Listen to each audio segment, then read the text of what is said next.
Welcome to Vinyasa Yoga. We're going to start in a child's pose. I'm going to use this pillow because it makes child's pose a little more comfortable. And if you have like tight shins, like it's hard to get the ankle joint really flat, or if you have knee issues, you could put a blanket down and put your knees on top of the blanket, or shins on top of the blanket, so that the edge of your ankle kind of goes off the edge. And that can be a little more comfortable that way. Sometimes the knee issue comes from other places, and so you can experiment a little bit. And if you just need to leave the child's pose out of it, you could just simply let yourself fold forward in either a butterfly or a cross-legged sitting position. Hello. So it kind of gives you that similar sort of going into a cave, rounded back starting point. And then we'll join up together in a little while.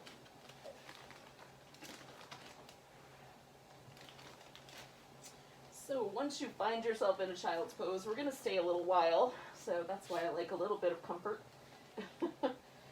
Let yourself relax. Now you can put your hands in the back, right? You could do that version of the arms. I like to do this kind of elbows out, hands together, but you could stretch the arms ahead also, wherever it feels like it's the best sense of letting go, letting yourself kind of disappear into the floor. Ooh, some little side-to-side wobbles feel like a nice way to begin. Sometimes just kind of loosen up the hips and the knees.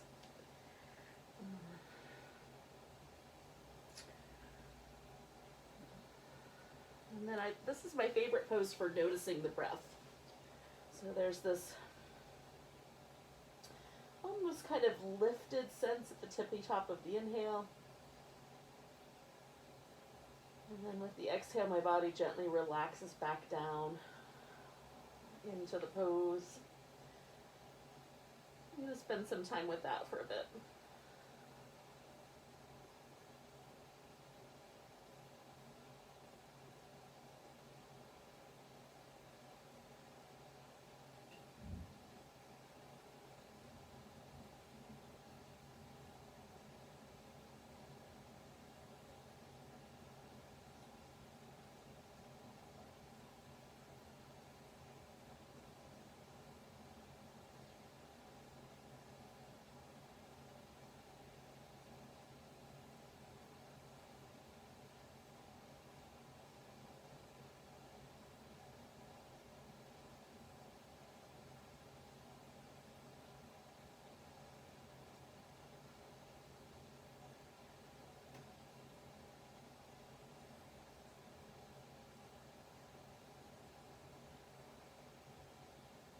So 2 more breaths here.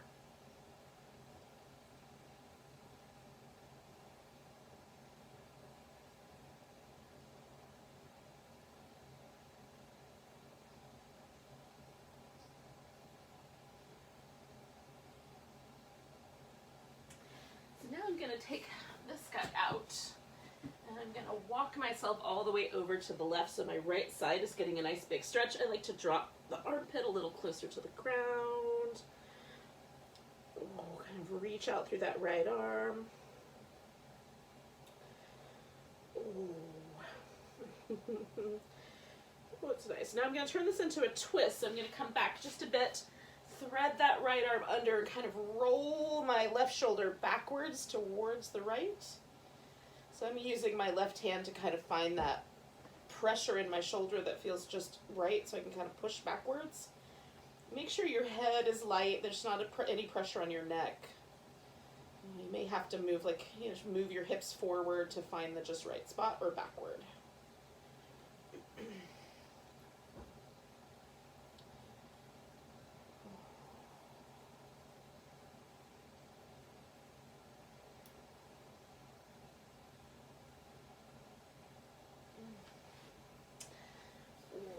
Back to the middle, I'm going to pause for a second, just feel the difference between those 2 shoulders, if there is one.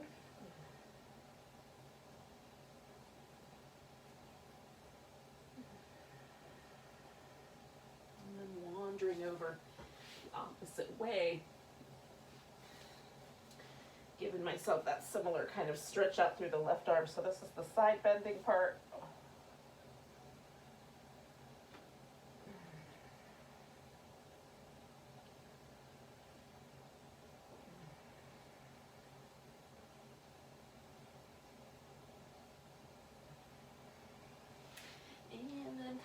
bit and finding the twist.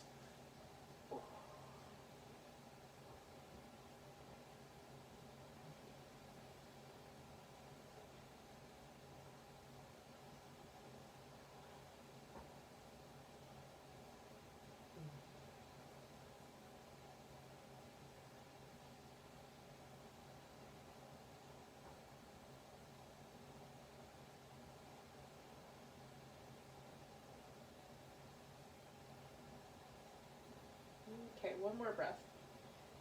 I was finding all kinds of tight places in the middle there.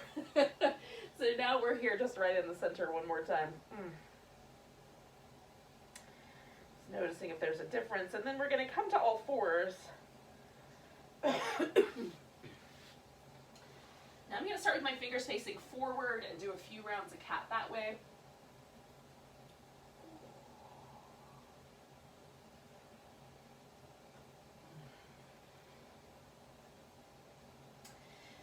Turn my fingers out to the sides and do a few rounds of cat that way.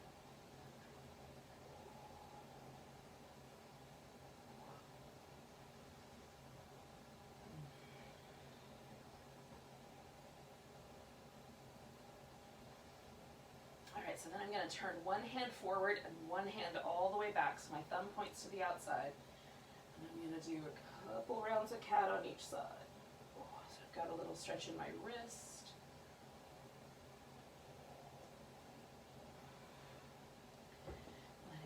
Go, and then do the other side.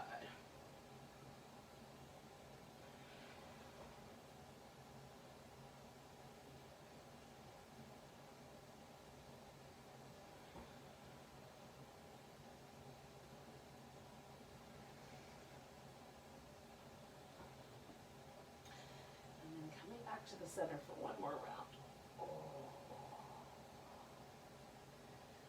So we're going to do these little side winders. So taking the spine, pretty much making it neutral. You're going to take the ribs over to the right and kind of look to the left, right? So we've got this little curl to the left. Ribs swing to the left, looking to the right. So trying to mostly hold the spine in a neutral position as you kind of swing back and forth.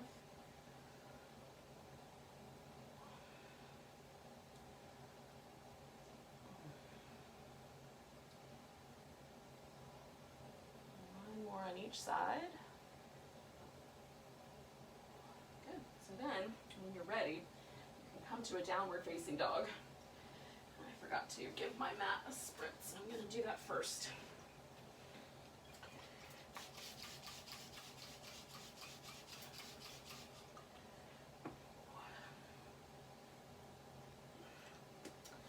And then once you kind of find a downward dog that feels interesting, you can play with the shoulders a bit.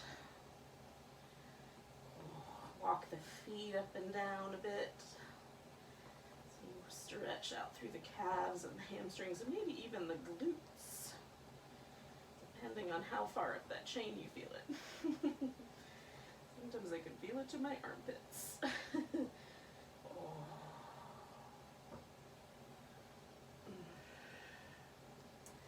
Now when you're done with your dog, and I'm not rushing you, but when you are, then you can bring yourself to a forward bend. I'm going to hang out with that for just a second.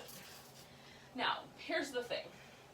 For me, it's better to keep the legs straighter and the torso a little farther away, rather than bend the knees. So sometimes, if I've got a really sharp sensation at the end of my hamstrings, maybe I've torn it or I'm dealing with an old tear, that's going to be the better way to go. So just feel this out for yourself. Like, is it better if I do a forward bend with my legs straight and stay a little further out? Or is it better if I bend my knees? For me, bending the knees and trying to get the chest really close to the thighs, there's a point where if I bend a lot, I'm fine. But if I only bend them a little, the pressure lands in the sit bone. So you just want to find the spot where there's not any pressure right at your sit bones, and that's where we're going to hang for a second. Now I've got my feet a little wider than my shoulders, so I've got a little bit of a wide base here. I'm just shaking the neck out. And then we're going to come up halfway. And then fold back in. We'll do that a couple times. So again, you can bend the knees quite a lot so there's no pressure in the chain. Or you can find the spot where you fold down with the legs straighter. Or, you know, maybe your body is just different than mine, so that's okay too.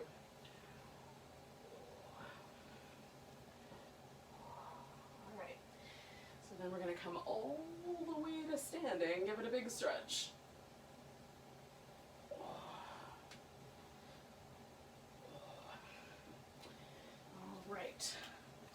So, we're going to find a mountain pose. I'll give this a general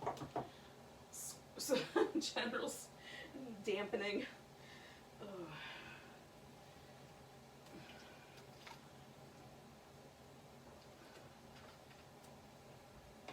Okay. So toes pointing forward, shoulders relaxed, just finding that spot where you're standing balanced on the feet. So I can lean forward a little bit. Feel how that topples me toward the front. Lean back a little bit, find that point where it's almost a backwards fall. And what I'm looking for is the point where it's all balanced.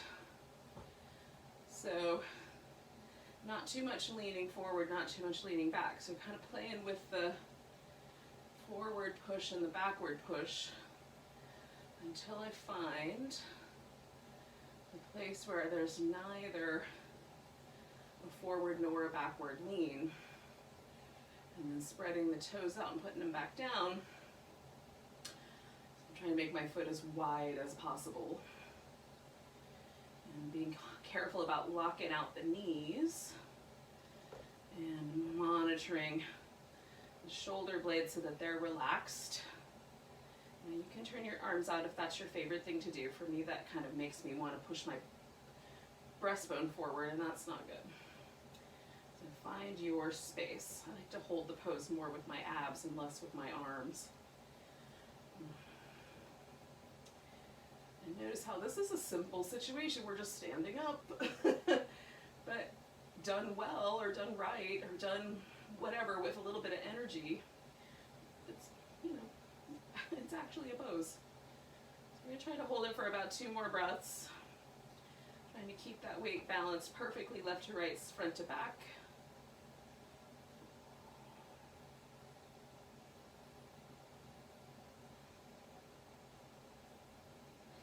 And then we're going to take a nice big inhale and stretch upward. Oh, you can reach your arms out to the side if you don't have plants in your way.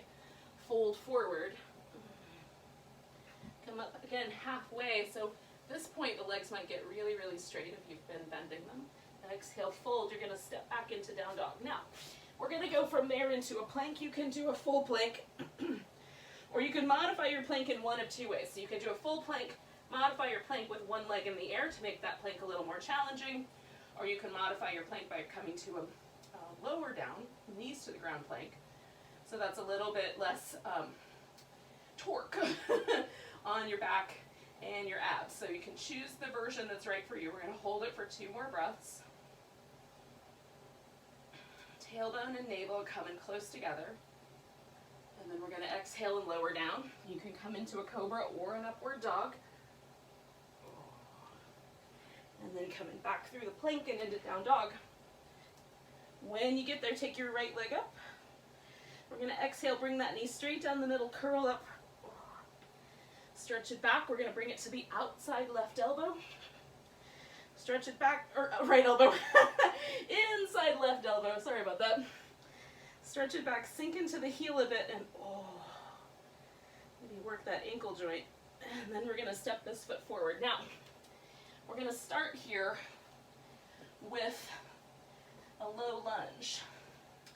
So first, just kind of lining yourself up so you feel like you've got enough room for a lunge, then bringing the knee down and bringing the torso up. Ooh. So I'm just backing off a little bit and then going forward into the lunge a bit, and backing off a little bit,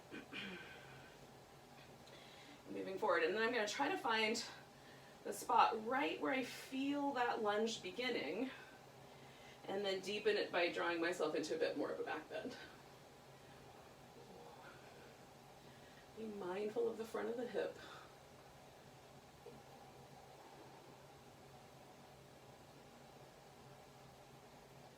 All right, I'm going to take the arms down. I'm going to sling the hips back.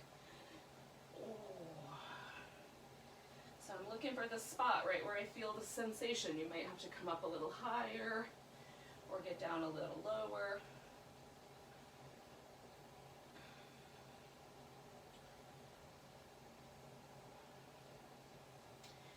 Now I'm going to shift my weight forward, peel this right leg back behind me, turn this into a side plank.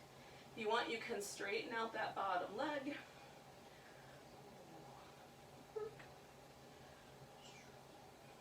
For some reason, I am not very well balanced. Take in a nice big breath.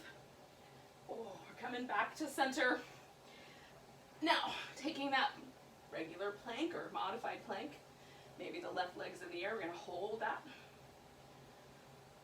2 more breaths.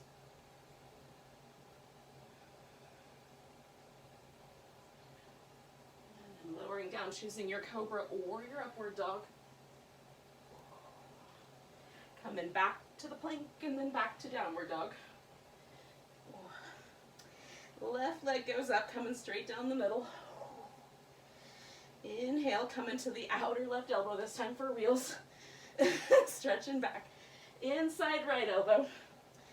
Stretch back, sink into that right heel if you can. And then we're stepping this forward. And again, first finding a lunge that feels like it's got enough distance, and then bringing the knee down. Ooh. So I've got plenty of room here to work. So again, I'm kind of backing off and moving myself forward and backing off and moving myself forward. Ooh. Trying to find the spot right where the lunge begins. So now I'm going to find that and add on to it by creating a little bit of a back bend. And again, just being mindful of the sensation right at the front of the hip and the groin.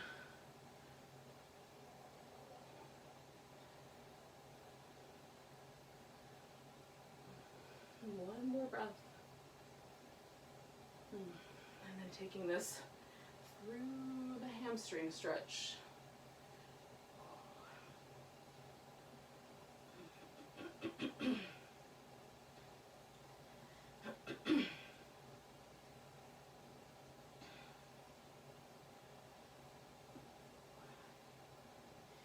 All right, so I'm going to position this arm so that hopefully I can find this little side plank, and again, you can straighten out the bottom leg to make it a little more challenging. I'm trying to lift my side waist, hold the balance.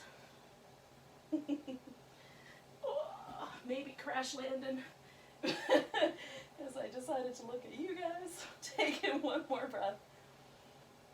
Coming back. So again, we're going to shift ourselves into a plank. Choose the plank that's appropriate. 2 more breaths. Now we're going to come all the way down to the ground with the exhale. Good. Hands a little bit high up, so slightly higher than the shoulder with the fingertips. Press back down and into the legs. Coming into cobra. Bringing the hands back a little bit. Pressing down into the legs, coming into cobra. Pressing down a little bit. Bringing the hands back. Coming into cobra. Now we're going to bring the elbows to the floor. Try to find that spot where you just lifted yourself to. Now, I've got my elbows slightly in. I might wind up moving them a little bit out. So we're going to drop the chin. Stretch back through the legs, press them into the ground. Draw a circle with the chin up and over. I'm trying to see if I can spy my little toes back there. Come down, bring a circle up and over the collarbone. See about the toes. So coming around and down.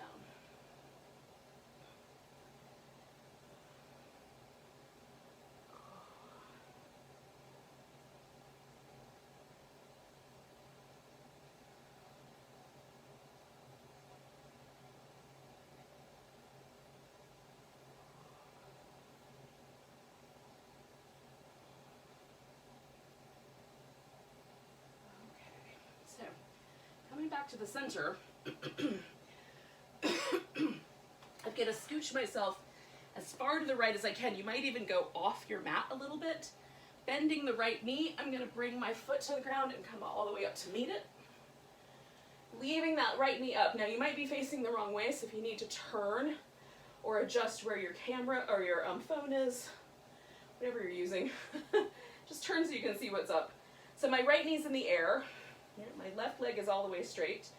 I'm gonna sit up really tall and twist towards this right leg, okay? And then pausing there, I'm energizing the left leg a little bit. So my toes point up, I've got my knees slightly bent. So I've got a little bit of energy going on in that leg. If you want to do fancier things with your arms, you can certainly do that. But just hold it onto the knee is fine. Get a little taller, or even the ankle. You can reach down and hold the ankle instead. Oh. Good. One more breath, a little taller. And then we're going to come out of here, drop that knee open. We're going to do a little side bend. So I'm going to turn my hips a little bit to the right. So now I'm a little bit more on a diagonal here. Thighs making more of a V. And then we're going to side bend out towards this left leg. Now, depending on how your body is willing to do it, some people can reach all the way over, grab their big toe. Mine is a good distance away, so there's no real reason to do it. But stretching through the side waist is really nice. So one more big breath here. And then we're going to come all the way up. We're going back where we came from. So we're going to take ourselves back onto the belly. Right leg comes all the way over. Oh, from here, 3 cobras. Fingertips high, stretch through the legs. Cobra number 1. A little further back, spread out the fingers. Cobra number 2. I'm broadening the collarbones every time I lift. Coming back a little bit more. Cobra number 3. And then, I've got to go over to the left. This is where having a round mat does come in handy. I will admit it to you guys. So we're sitting up, and now my left knee is in the air. Right leg is out straight. Sitting up nice and tall, twisting to the left. And then once I get the twist, because usually what happens is my right leg kind of falls open, then I'm going to re-energize that. So turning the toes up, engage the quads a little bit, like I'm trying to pick my kneecap up. Spread out the toes, and then breathe.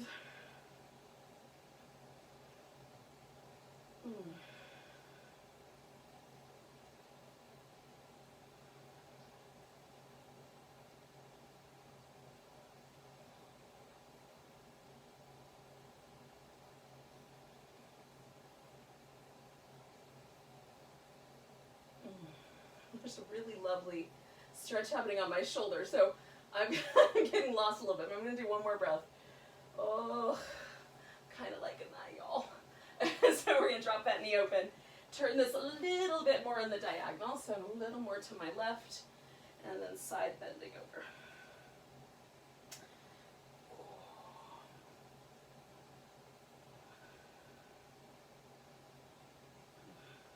Just kind of move around a little bit, looking for the just right, sweet spot. And sometimes there's more than one, they kind of evolve into each other, but sometimes I just find one nice place. I'm pushing my elbow into my thigh, but also my thigh into my elbow to create a little structure there. And then one more breath here. And we're coming all the way up. And we're going all the way back around where we came from. And doing 3 cobras. High fingers cobra. Collarbones wide. Ooh. Coming down a little closer to chest height. Collarbones wide. And then one more just a little bit closer to the bottom of the ribs. And then we're going to put the hands back where we need them so we can push ourselves back into plank and then back into down dog.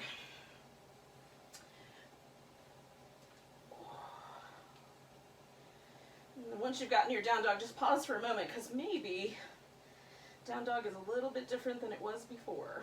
I don't know. All right, so then you can either hop or walk yourself up. Coming up halfway, folding down, and coming all the way to standing. Give yourself a big stretch. Oh. Feels like it's been a while since we've been in mountain pose. So, a little wardrobe adjustment, a little drink of water, and then find your mountain pose. Maybe you don't need any of those extras. All right, we're gonna do a dancer, and I'm gonna do mine with a strap, because I'm gonna try something I can't do with my arms normally. So I'm gonna put this strap around my foot. So I'm standing on my right leg, so my left leg is in the strap. This will not be as smooth as it would be otherwise. But I'm going to try to secure myself or kind of center myself over this right leg. And then I'm going to pick my left foot up. And normally I would not be able to hold my foot with my arms in this position. So using the strap gives me a little bit of room for it. Now you could do the dancer in the normal way where you reach back and hold the foot with one hand, as you like. This is precarious, so if I start to fall, I let go with my hand so I can put my foot down. Taking 2 more breaths. And then I'm gonna let go and step back into warrior 2. So a little bit more steps for me, but for you maybe, not so much. And oh, that right leg was getting tired, so this will be fun. Organize your warrior 2 so your legs are nice and steady. We're gonna come back to reverse, over to side angle, turn it into triangle, and then make it warrior 2. Reverse, side angle, triangle, warrior 2. Reverse, side angle, triangle, warrior 2. One more time. Reverse, side angle, triangle, warrior 2. We're going to turn all the toes towards the longer edge of the mat, or in my case, just towards the direction the torso is facing. And then we're going to wobble back and forth a little bit. And you're looking for that width that allows you to keep the outside edge of your foot on the floor and the arch lifted, but is still pretty wide. So whatever that means for you. So if your foot starts to collapse in, that's too wide. Now you can turn the toes out a little bit if you get like a binding in your hip or a binding in your knee. So choose wisely. And again, like, it depends on your hamstrings as to how far into this pose you might want to roam.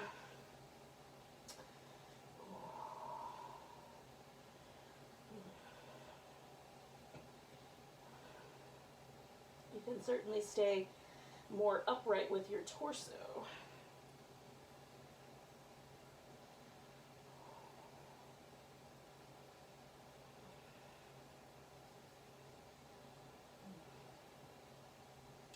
Now you have a choice. You can either stay with this pose for 2 more breaths, or you could walk this pose around, turn it into downward dog, do a plank, lower down, do an up dog, and then come back to down dog.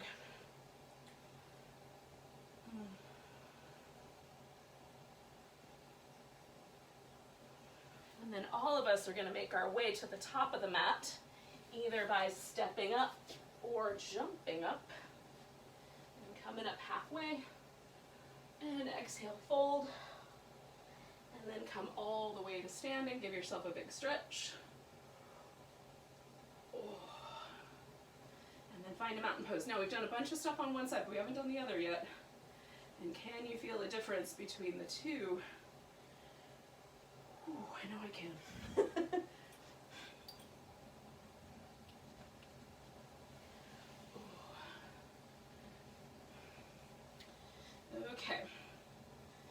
setting myself up for this version of the dancer that I'm working with right now. So,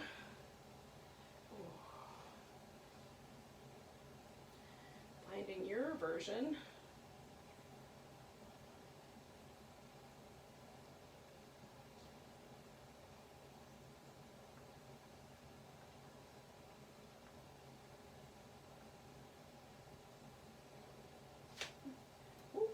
That was abrupt. One more breath. And so normally I would be stepping back into warrior two, but first I gotta get out of the strap. So finding that warrior two, adjusting your feet till it feels steady in your hips, coming back to reverse, over to side angle, turning it into triangle, coming back to warrior two. Inhale. Inhale. Inhale. Inhale. So we're just transitioning with the exhale, inhaling in each pose.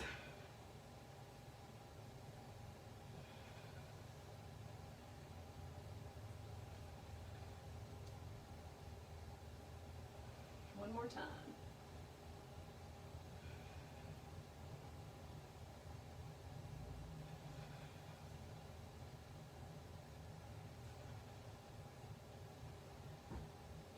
And then we're turning this whole thing around.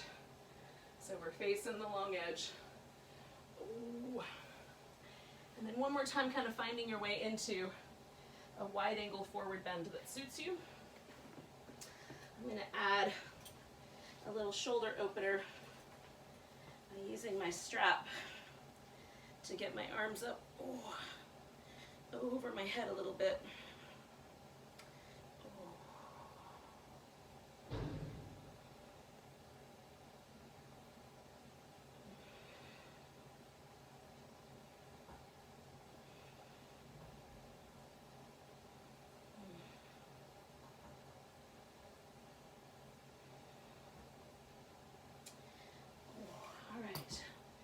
Now we're all going to step back to down dog.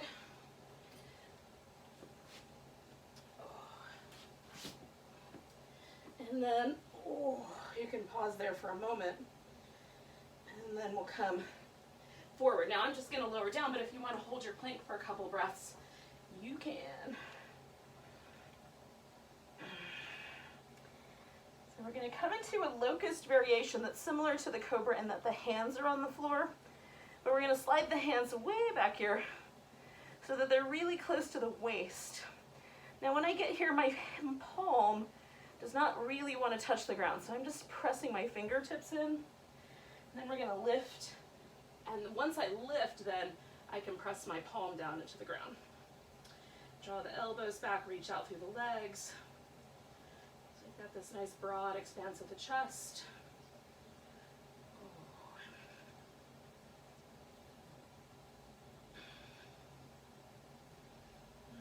Come on down. Now, I'm going to use my right arm as a pillow, so I'm going to roll onto my right side. And then if you're super wobbly, move the bottom leg a little forward so you have a little more stability. If you like the extra core work, keep your legs lined up. We're going to bring this left leg in and see if we can get hold of it with the fingers. Now, if you can't, the strap is the other option, right? So I'm reaching out through this right leg, and I'm actually trying to get myself to a place where it almost feels like I'm standing up, right?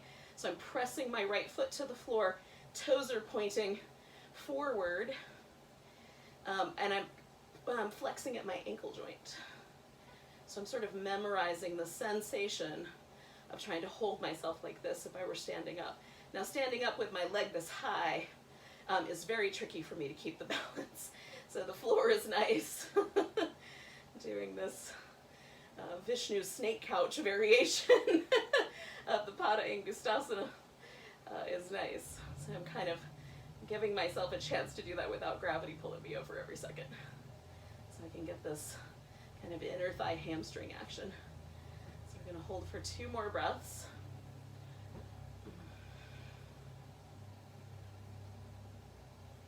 And then I'm going to release this. Now, I'm bringing my left leg back down to the ground. I'm flipping all the way back over like we did before. So sliding to the edge or slightly off to the right side of your mat, and then coming back up and over. And again, same pose.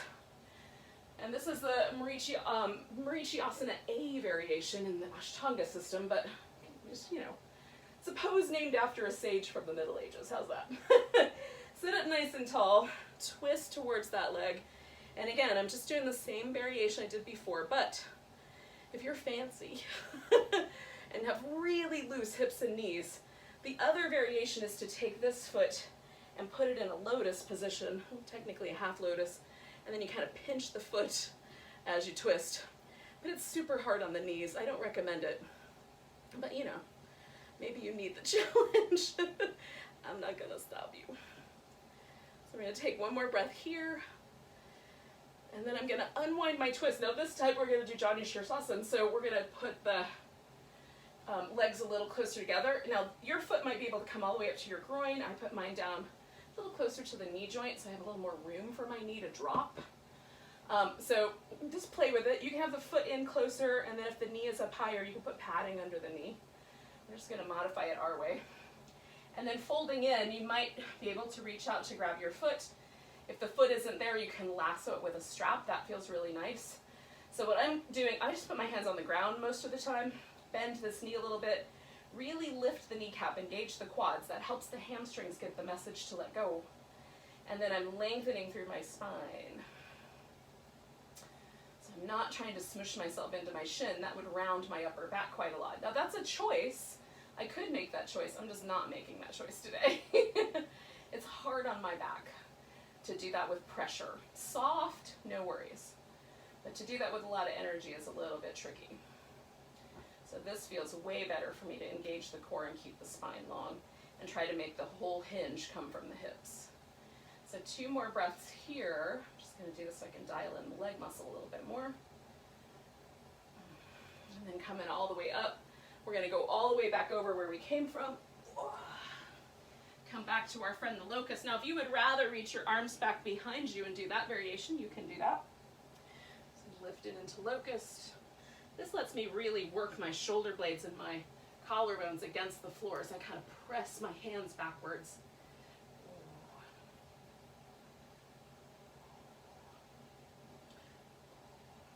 Last breath here. Now I'm going to turn around 180 degrees so that my back isn't to you, because I think it's harder to hear me. So I'm just going to spin, but you could just roll right over onto your left side if that's not problematic at your house. And if it is, do what I just did. So again, if I swing my bottom leg forward, it's going to give me a little bigger base. It's all about that base, you guys. But if I keep the leg a little more in the center, then I have to work my abs a little bit more to keep steady here. Okay, so see what I mean about steady? So finding that kind of sense of stabilizing through my left leg while I'm holding onto the right one. I'm trying to create stabilization in my body.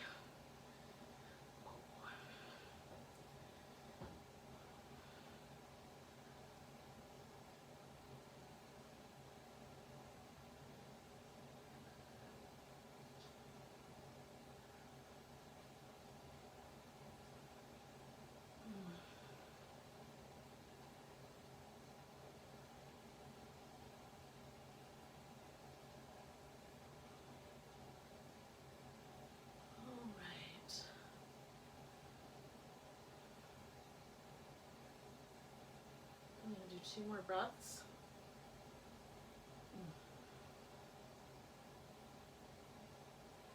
And then I'm going to gently release this leg.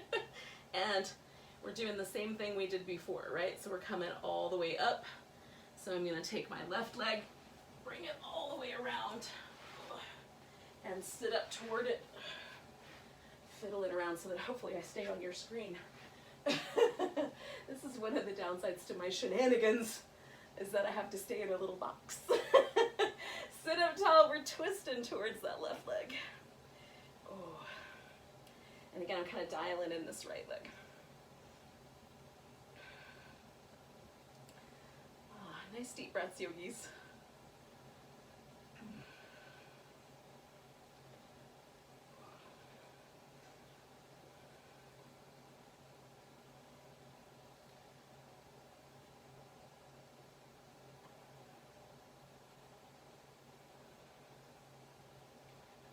Hopefully this internet feed has been somewhat smooth. You guys are still on the screen with me, so that's good news. So we're gonna come around, I'm gonna drop this knee open, and again, I'm going straight down the center this time. So I'm bringing my foot in against my opposite leg, so everything's a little bit tighter. Again, you can adjust the foot so that the knee is happy. And then I'm gonna tilt my pelvis forward however far it wants to go. And for a moment, just giving myself that sense of lifting and lengthening through the spine as I come forward. Again, I've got my kneecap lifting, my knee is slightly bent. Playing with this pose.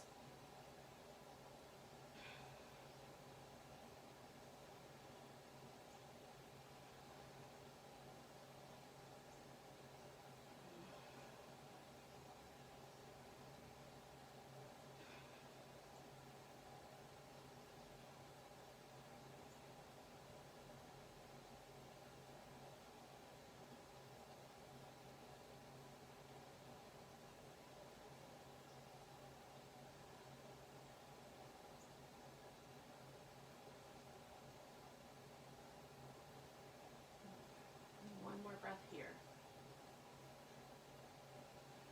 Come all the way up. Now for this, we're just going to straighten out this leg because we're close to the end here, y'all.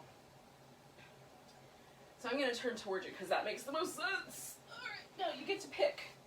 You can have the legs straight out in front, both legs together. You can put the feet together so you've got a butterfly. That's feeling kind of good. Or you can take the legs out in a V. I like that one better. So you decide which one's the right one.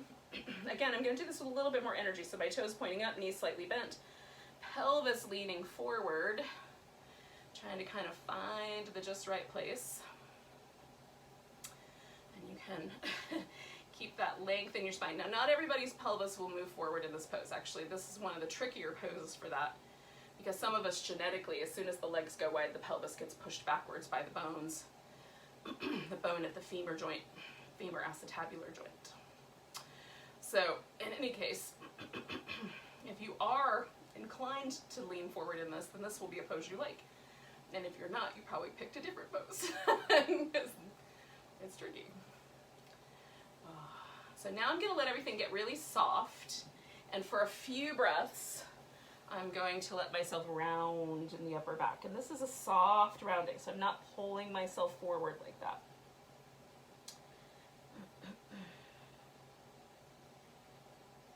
But it is kind of taking me back towards that kind of sensation of child's pose.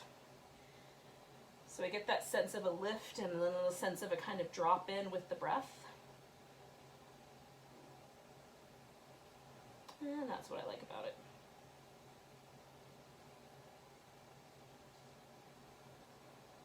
A little bit of energy around my legs, kind of protecting my knees. Because I tend to hyperextend my knees, kind of push them backwards. So I have to be a little mindful of that. This may not be an issue that you share. All right, yogis, we're going to lay on our back. We're going to do a little twist to either side, and then we'll do some shavasana. So, twists are a theme. They're good. Twists are thought in yogi lore, which, for whatever that's worth. But in yogi lore, twists are thought to be sort of good poses for transitional seasons, right? So fall and spring, when there's a little bit more kind of up and down with the weather, and they're not as settled. Like summer and winter feel like more settled seasons. Like there's long, extended periods of time where the weather is either hot or cold. Whereas with fall and spring, there's a little more volatility, right? So twists are thought to be useful for volatile time. And then maybe seasons are one way of thinking about it, but you can also think about it Like maybe twists are good for volatile, life transitions or other things like that. So I've taken my legs over to one side, and right now they're just stacked one on top of the other. In a moment, I might decide to either wrap this leg around like a little eagle pose, or straighten the legs out to give myself a little more tug. And just a kind of loose arrangement there is feeling good for me today. So you kind of experiment. And this is the thing with all yoga poses. You want to go into them really slowly, and then pause and kind of feel your way through the pose, as opposed to try to, it's not acrobatics, so we don't have to stick our landing. We can kind of ease our way through and find the right landing point.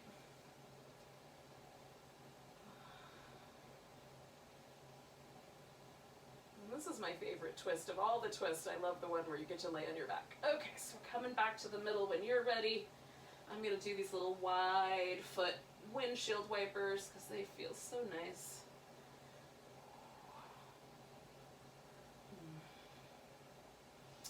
And then there's a moment where I know my spine is ready to twist the other way, and it's usually about 30 to 45 seconds where it takes my spine that long to sort of shift all the fluid from one place to another so everything settles. And so I've come into this twist, but just for a moment I'm letting all the muscles kind of find their home. And then I'm adding on a little bit.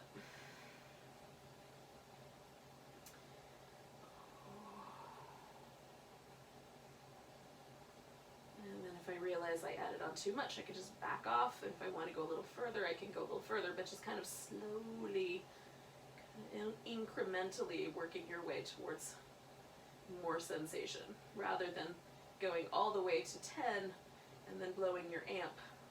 See how I like metaphors? I like to mix them too, that's extra fun. In my mind they make total sense. Which might be too much information. In any case, we're going to take 2 more breaths.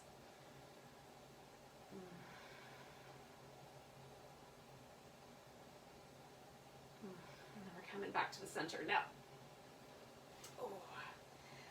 when you extend the legs out for Shavasana, corpse pose, you want to check in and see, does that then pull my pelvis or my spine out of a comfortable place? Sometimes it's just a matter of kind of shifting out a little bit of the flesh. If you've got junk in your trunk, you might be able to just kind of shift that out to the sides a little, and then you can get a little more release, which I can, but my preference is to put something under my legs. So a blanket or a pillow or something like that. In this case, I had a pillow really close by, so that works well.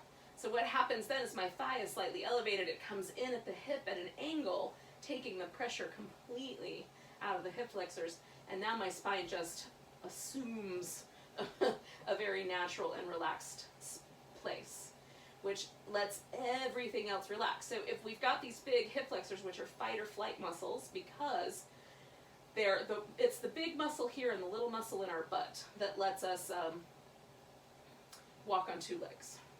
And so if there's pressure in any one of those, then it puts the nervous system on a little bit of an alert, right?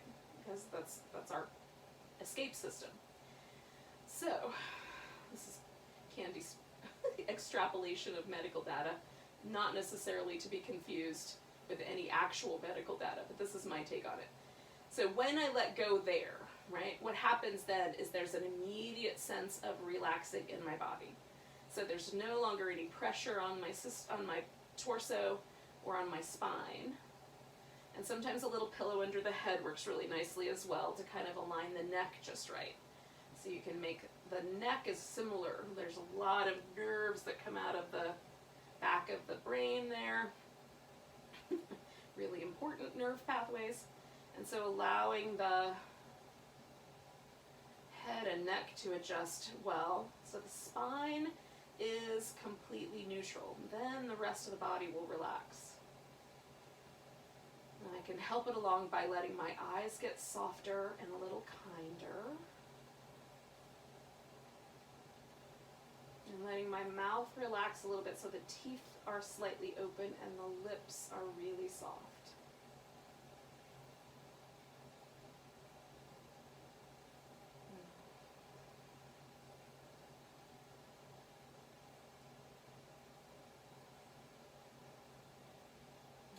face rests in a kind and gentle way.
Anywhere yet, but do just come back to an awareness of your breath for a bit.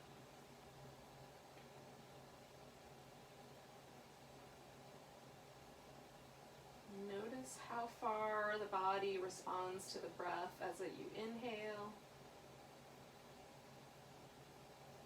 and then as you exhale. And can you feel the breath in your fingertips?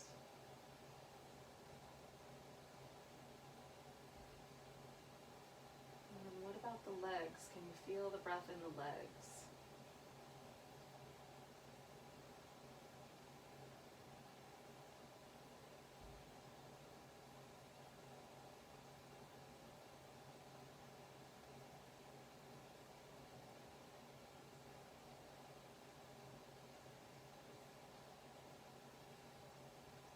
Now, it's okay if the answer is no.